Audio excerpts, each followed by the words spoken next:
the process, the advertising, the interviewing, and then actually it would probably be a July meeting before somebody new was able to join us. We did have a debate on this issue, I think, at the July meeting, where we agreed that a vote must be to carry this forward would be 2/3 of those present. We've done a rough calculation and think that probably means 6, as we can't do a kind of a quarter of a person. So I wonder, Councillor, yeah, okay. So if we could have, I don't know whether we need a discussion or whether you're going to make a proposal. That's lovely. Thank you. Five. Thank you. I think Edward has been the most diplomatic and independent chair we could have wished for, and I propose the panel reappoint Edward Lee for a further 4-year term. Thank you. Thank you. Can I have, yes, thank you, Councillor Hogg.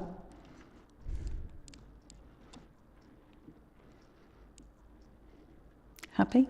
No, I'll just second that. Was the point. Oh, sorry. Thank you very much yeah. to second that. Yeah. Happy with that? Do you want to take a vote? Oh, we need to take a vote. Okay. You want to have a debate? Do you wish? Is there? Yes. Certainly. We'll make a point. I'm going to vote for him. I think he's been a good chair as well. I've got no problem with that. But I don't think your hard sell was needed in the preamble. In fact, I don't think it was appropriate. And I'm not being rude and I'm not trying to attack you. I just think for democracy's sake, you ought not to be saying we've got to be careful because it's going to be 3 months or whatever. I think we all recognise the good work he's done. I suspect we're all going to vote for him. But I do think it should be handled in a more neutral way. Thank you. Taken on board. I'm only doing what I was asked to do, but I also think in order to make a decision, it's really important that panel members have can make an informed decision and know what the option is. Councillor Sharp. I'll just make a comment. I've worked with, Edward's been on the panel since I came on the panel in 2017, and I worked with him as vice chair. I think it was for 2 or 3 years. I can't remember now, Jane. But certainly I found him very committed to the work of the panel. So from my point of view, I think we should, I agree with the proposer and seconder that we should re-elect him for another 4 years. Thank you. So now we'll take a vote. If I could have a show of hands then, please. Those in favour of reappointing?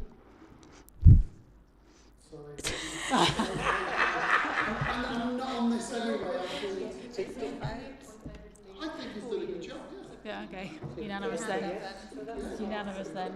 Thank you very much. Yeah.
Moving swiftly on to agenda item 11.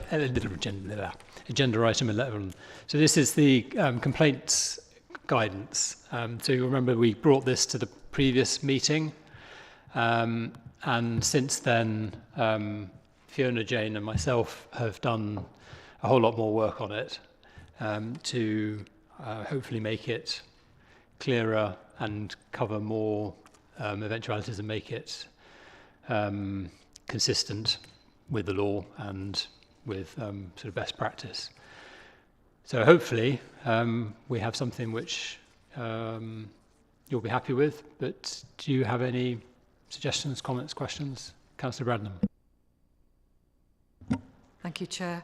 I wanted to formally thank both yourself and the monitoring officer for the work that you've clearly done on this, because it's not an easy document to tie down all the elements, and so thank you very much for that. I have asked for clarification on some of the wording, and I understand because I felt it was quite a fine definition, and I can't find the place in the document where it first, sorry, perhaps Fiona can help me with it, where it says procedures for informal resolution, blah, blah, blah. Oh, here we are, 5.2. That wording, when you read it, you think, golly, that's actually going to be quite hard to decide whether you're actually proceeding with an investigation or actually just ensuring that an investigation can be done. But I understand from the monitoring officer that that is necessary wording from the legislation, so that's fine at 5.2. And the other one was with regard to, I think it's in the next bit, which is, I hope we're taking both these together, where we're looking at what might previously have been described as vexatious complaints. And I think, I forgot, here we are. And we now call it guidance note on the management of unreasonable complainant behaviour. Here we are, and at 1.5, sorry, forgive me, here we are, it says, normally, under 1.5, it says normally complaints are subject to a straightforward process, but sometimes they're not. And it says sometimes, in a small number of cases, complainants may begin to pursue their cases in a way that can get in the way of reviewing the complaint or unfairly take officers supporting the panel away from their other duties. Similarly, complainants who have had their complaints resolved by the panel may continue to pursue their complaint or request outcomes to their case that the panel is not capable, I think there's a word missing there, of, or is unwilling to grant. So my question was, should there be an extra word of in there? And then is unwilling to grant. I just wanted to check, I'm not questioning it, I just want to check, is it that the panel are unwilling to grant it, or that it would be inappropriate to grant it? It was just a question. That the principle and the gist of it is I'm absolutely with, but I just wanted to check, is it that it's not capable of, or is...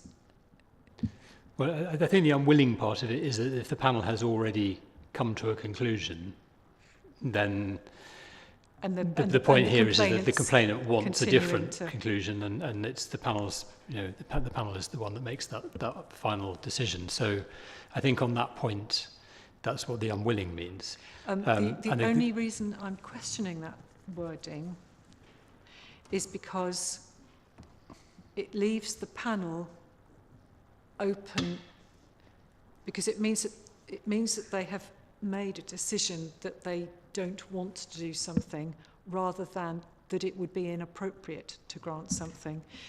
And so it leaves the panel somewhat vulnerable, in my view. And I just wondered what the monitoring officer felt of that. If I may say so, this second thing is, the second paper is worded in a slightly more colloquial way than the previous one, which is clearly legal term. It has more reference to legal terminology, but this one feels a little bit more, it's less legal language, and I just wanted us to be careful that we don't leave the panel vulnerable to accusations, oh, you just don't want to do that, do you? Whereas actually it might be that it's inappropriate to do it.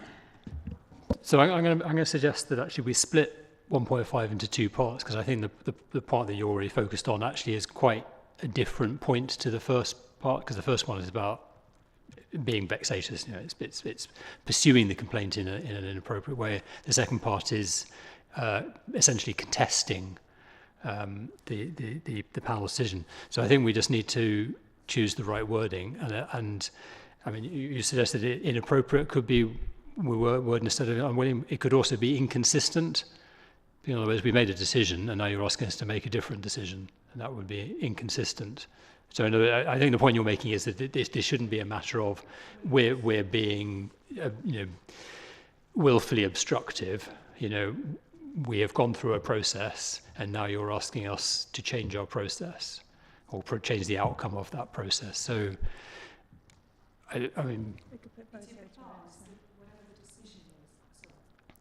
well, so I mean, I think what they're saying, it does the panel, let's say, rather than just to avoid the confusion about the wording, does not have the capacity.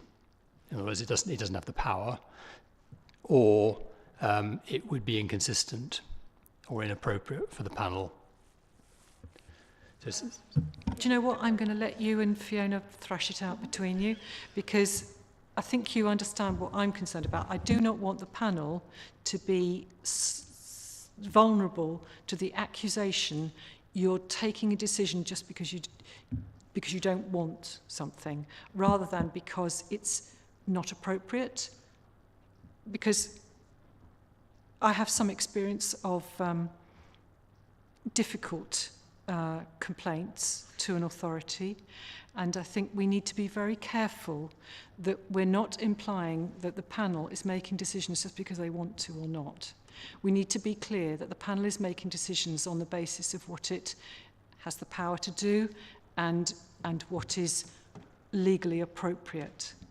We shouldn't be implying there's a choice of willing or unwilling about it. Yeah, no, I think we're clear on that. Thank you. So I think as I say, I recommend that we split that paragraph and we just slightly reword the second one to make it clear that the panel will follow a process. Yes. And that is therefore not in a position to change the outcome of that process. Okay, and I have another one. Yep.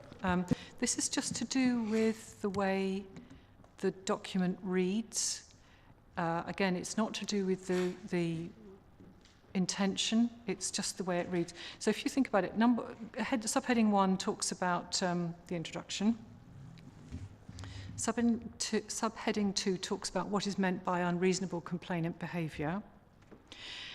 And heading 3 goes into considerations to be made before taking action to restrict access.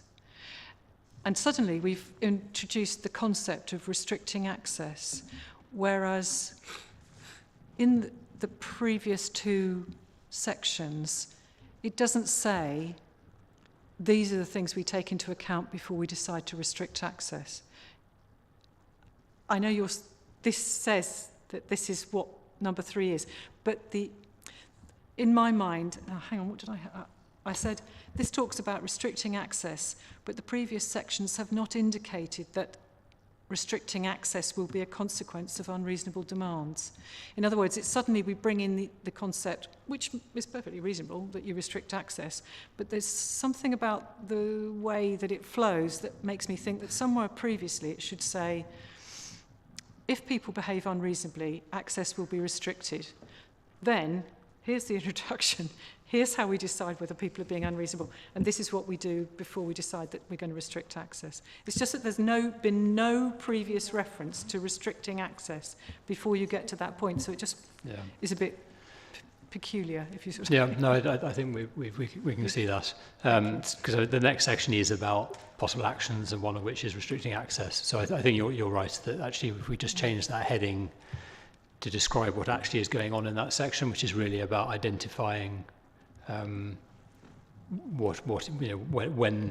behaviour becomes inappropriate. So in other words, it's kind of drawing the line as to where the threshold is crossed, and then the next section is about the actions. So I think that's a relatively straightforward amendment too. And annoyingly, I have another point, okay.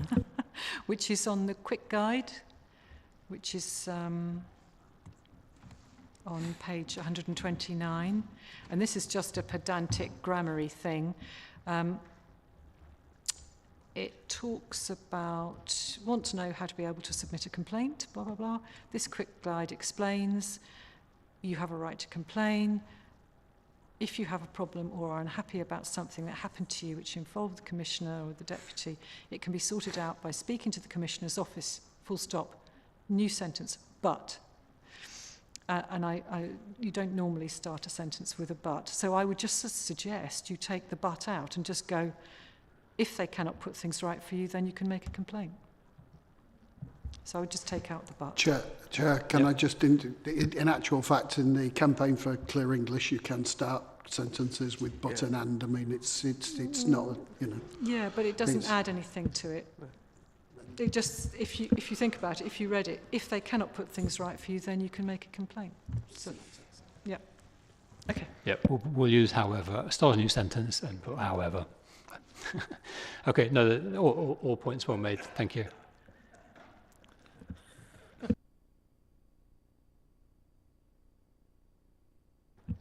Any other questions? I just wanted to, we referred to, you on that quick guide, you can fill in our online form. The form on the previous pages is doesn't look like it's going to be an online form. Jane, can you confirm whether the council will have the ability to put that form put it up as literally as an online form, something you can fill in online and press the submit button? No. Okay, so if they won't, in which case, can I suggest that we find somebody who can convert it into a fillable form, so if they download it as a PDF, they can actually fill it in on the... Yes, that's my intention. Okay, great. If not, I'll have to reword it. But I think it needs to be, you know, if it's not a form they can fill in on a website, then they need to be able to fill it in without printing it out and then scanning it back in again, which is just no one's going to bother doing that. So if we can just get clarity on that. And the only other thing that I think we need to have a look at is that flow chart, because that, I'm not sure, has been fully updated in line with the other things we said. So conduct matter has now been defined more broadly than we're talking about here in this flow chart. It's treating conduct matter as being a potentially criminal offence, whereas we've now regarded it as basically some form of misconduct which has arisen not through a complaint that emerged in social media or the news or something, and for which the resolution might be refer it to the IOPC because it's potentially criminal, or it might be to refer it to the panel for resolution by the panel. So I think we kind of just need to update that to match the... The problem is this matches the IOPC referral details, which are very specific, and we thought it would be better to have on this form the exact match of what the IOPC want. Okay, but do we have a problem that we've defined conduct matter in a way that's differently? Slightly different. It's in a sense it's slightly wider sense, but I think that's okay. Okay. We need to keep it in the flow chart as is. So. Can we? Okay, yeah. Okay. Unless there's Councillor Hogg. Just a clarification, really.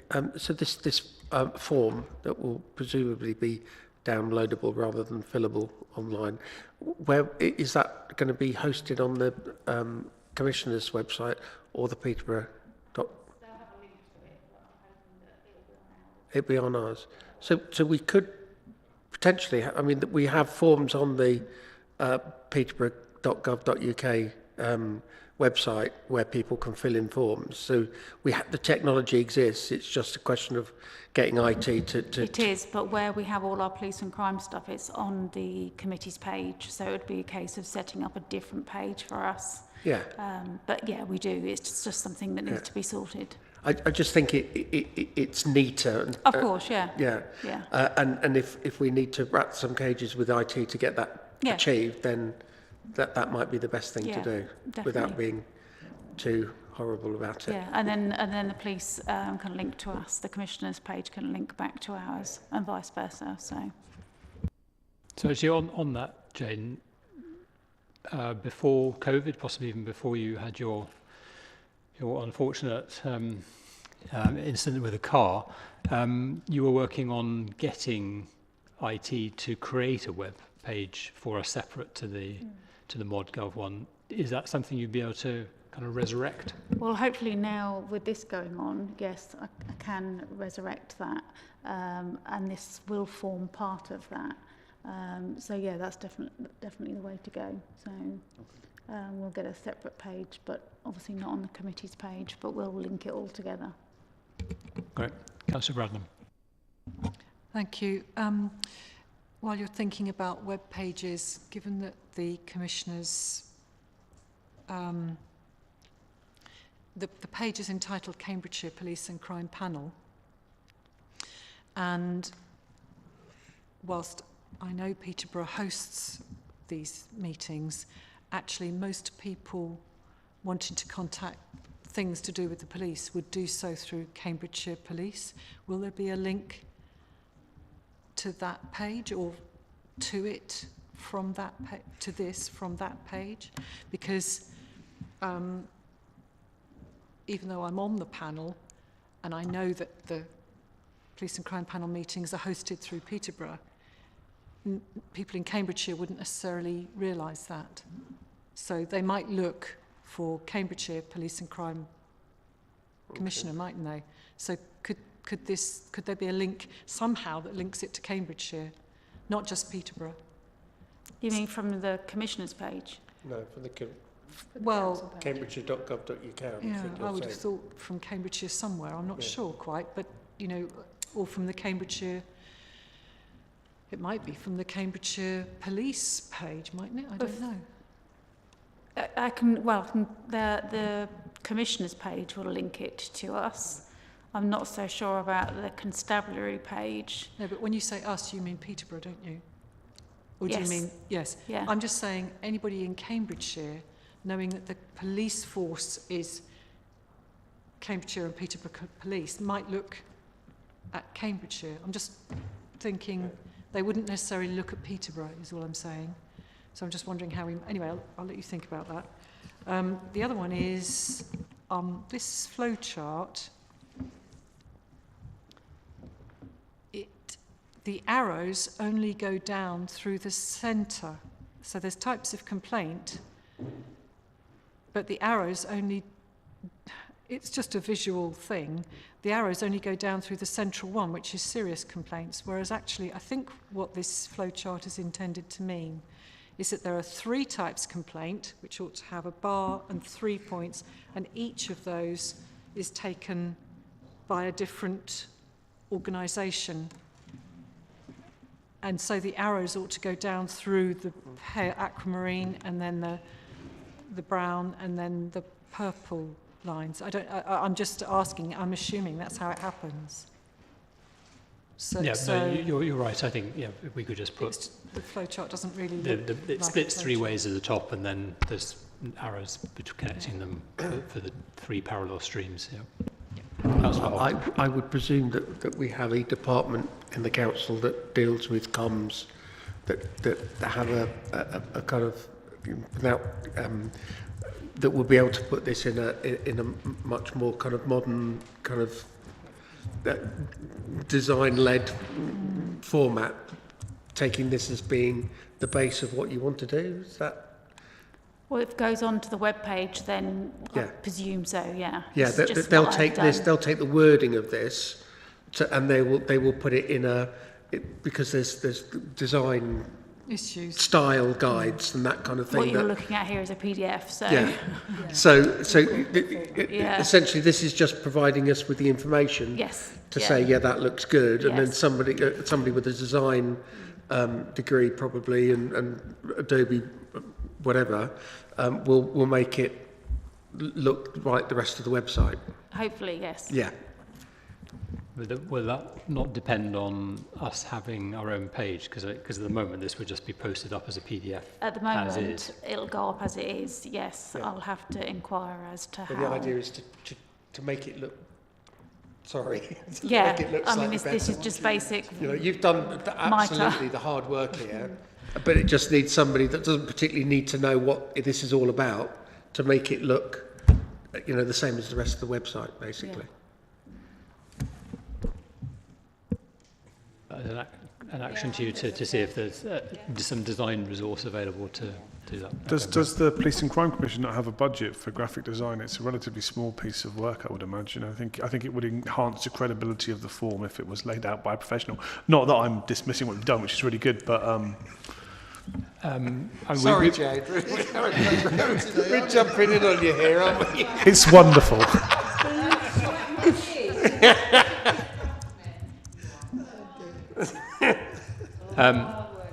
Leave it with me to begin with, because I have the budget that I can give to comms and stuff and see what I can do my end first before we go anywhere else. That'd be a good idea.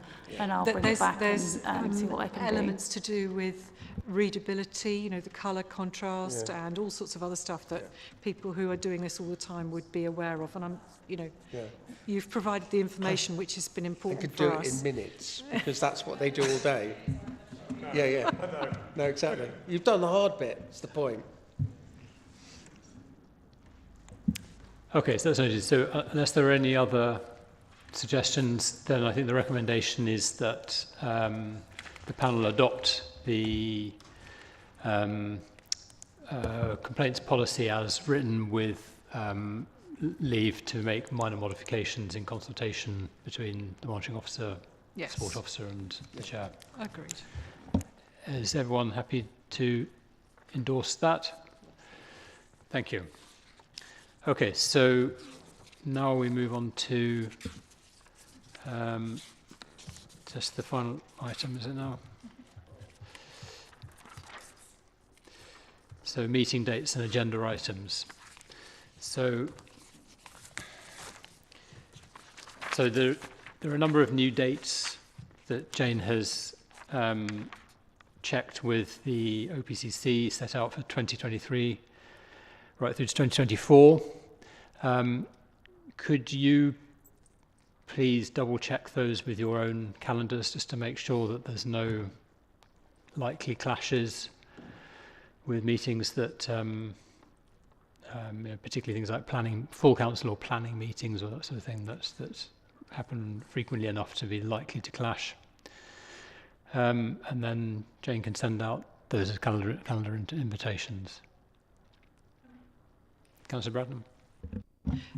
Can we ask about the venues? Because delightful as Peterborough Town Hall is, I've preferred having the meetings at San Martin House. I just wondered what are the arrangements for doing. I appreciate it's something to do with the audio visuals that have come back here, as opposed to being at San Martin House. This was a trial.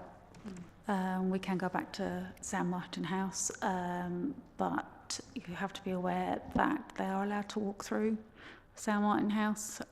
It's not obviously closed off, which is fine, as long as you're happy with that. It was brought up as a potential, not problem, but just... The last time we were at San Martin House, we had our pre-meeting in a private room, didn't we? Something that apparently I need to double check, because Fiona's saying that we shouldn't really be having meetings over there. We were concerned that people were being caught on a live stream without their knowledge or permission. But I mean, if you think, the room we've just been in, I don't know whether I'll be able to get it, but Borges Verson's big enough if I get the dates in. It's the streaming that Chris needs to do that obviously I have to be aware of. Don't forget, we've got Newshire Hall at Alconbury. Yeah, if I go there, if it's free, I think we have to have one of your democratic service officers there operating the system, so that would be an added cost onto that. Compared to being here? Yes. So they have to have somebody operating their system, because Chris is already here. So I don't know what the cost to that would be. I'd have to find out. I could put the potential dates forward to Michelle and see what she says, and ask her. I don't know how other people feel about it. Is there another room for? I don't know how. There's also obviously the time for of the commissioner as well. There'll be added time for him to get there and get back as well. So I'd have to check his diary. Is it further for them or not? No, Or is it I don't just the think so. same? Is it? Oh right. Oh, is it? I don't. I've never been. I wouldn't know. So. Is it? Just off the Oh right. But I mean, could you check again for availability at Huntingdon? Oh, did you want? Alice wants to say something. Councillor, I don't have a car, so public transport for me is quite important. Right. And I know Alconbury isn't very accessible. Huntingdon is incredibly accessible from here on the train, though. I've tried all the dates for this year at Huntingdon and couldn't get them in the rooms in there because we used to have it at Huntingdon all the time. We might. If it's free, I don't know whether Chris can you fit in Borges' Viersen? Oh, he's nodding. Oh, good. I can have a look. It lends itself to because you've got Yeah. at least with the panel and then a bit like the panel. Mm-hmm. yeah, no, this format is not ideal by any means.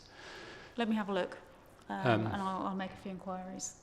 Okay, I mean, are there any other venues that we can consider, or shall we just leave it with you to make some more inquiries?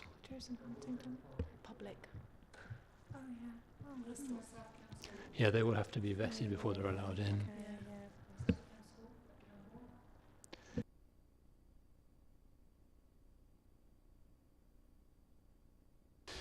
Okay, so the other issue about the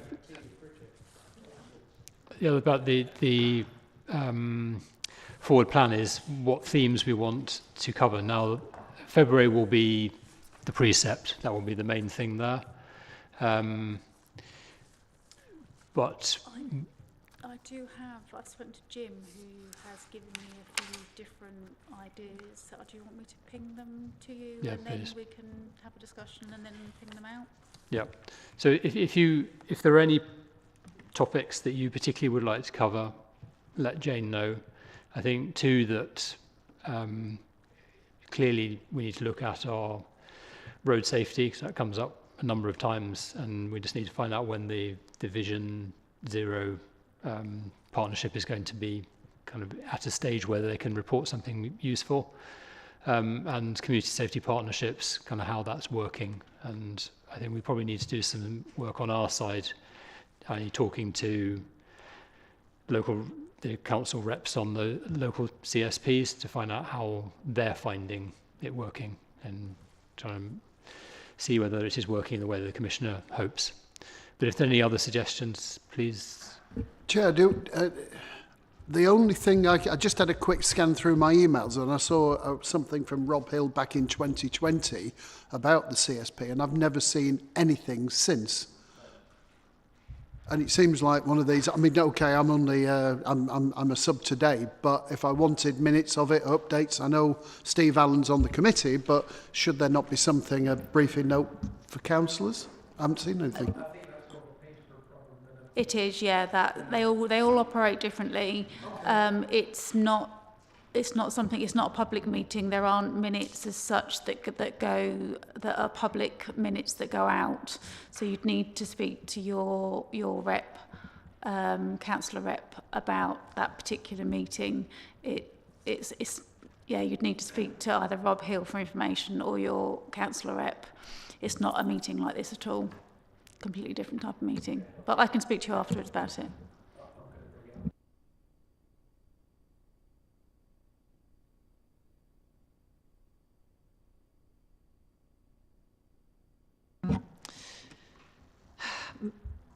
Whether it's really is an operational matter or whether we can engage with the Commissioner on it, but it would be whether we can have a piece of work on Gypsy and Traveller communities and how we can both support them and but also engage with them in terms of things like things that cause our residents concern. And perhaps I'll speak to you about it later. Yeah. Yeah, I mean, talk to the Commissioner, and if you think that there is you know, a more general strategic matter that we should, as a panel, be looking at, then suggest that, and we can. For example, I think some of the legislation around unauthorised encampment, I think, has changed recently, and I wondered if, I don't know if that's too much of an operational issue, or whether we can ask. I suspect that is. I mean, that, you know, without a specific policy on that in the police and crime plan, it would be quite hard to claim that that was the Commissioner's direct responsibility. But certainly engaging with the travelling community and ensuring that you know, all the issues around the traveller community are being adequately addressed, all sides of the community are being consulted on and dealt with, you know, that. But, you know, talk to the Commissioner, see if you think that there's an area there that needs the panel to explore. I suppose. Might also be out of scope and perhaps operational, but there was a mention in the Peel report about out of court resolutions and things like cautions. I'm interested in that process to make sure that those tools are being used appropriately, and that charging decisions, how those are made, because I understand that not all charging decisions are made by the CPS and some are made by the police as well. So having some information and some insight into that would be very interesting, I think. Yes, that is something we have looked at before, and I think you're right. It's always good to keep on top of that, because it is an area where the police have considerable discretion, and monitoring that the discretion is being used well and wisely and fairly is important. So yeah, I agree with that. Okay, so as I say, if anything else occurs to you, please email Jane. Claire, Jane, and I will. Agree with the Commissioner's Office a forward plan, and what thematic reports we want and what briefings we want. But as I say, the next meeting will be primarily the budget. We could probably have one other smaller report as well, if we think of something topical. Okay. We need 2/3 of the panel, actual panel membership at the precept at the budget meeting. Not 2/3 of those present, but 2/3 of the panel. Which date is that? 1st of February. Yeah. That is, I will be chasing you all. You need to be there. Yeah. Yeah. Yes. Yeah. It is the 1st of February. It is the 1st of February, and there's a briefing. It's not that long before that. There's a briefing in January, which you've also got the date for, which is important because that sets the context and the background, and is an opportunity for you to ask sort of questions to make sure that the report that we get to panel answers all the questions we need, so we can make an informed decision on the day. Jane, do you have them? I've got one in the calendar for Monday the 23rd, which must be it, because there's police and crime panel. I'm presuming that's that one. Can I have those dates in case there's an answer I will do, yeah. Yeah, I've got the 23rd. Yeah. 1 till 2. Yeah. That'll be a Teams meeting. Yeah. Yes. It'll be online, yeah.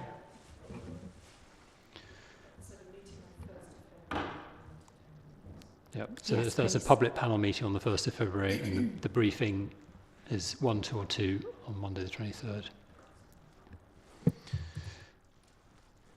Okay, so well, I conclude the meeting with actually some more sad news, which you may or may not be aware that this is actually Fiona's last meeting with us, because she's no longer going to be the monitoring officer for Peterborough City Council, which is a huge loss. And I personally want to thank you very much for your gentle guidance. Like the not so gentle guidance. No, and thoughtful advice, and reliable, sustainable support. I've hugely valued it, and it's made my job. I've had to learn a lot on the job, and I'm very, very grateful to you for that. But I also give you huge credit for building a healthy, constructive relationship with the OPCC, because I think that is what actually the work of the panel depends on. You know, when I joined the panel, it was very adversarial, and I don't really think we made much difference. And I think we all felt that, and actually the level of engagement by the panel was relatively poor because of that. And I think because you in particular have fostered a close relationship with the OPCC that has allowed us to engage in a really constructive way, and that I think is to the benefit of all of us. So I give you great credit for that. Thank you.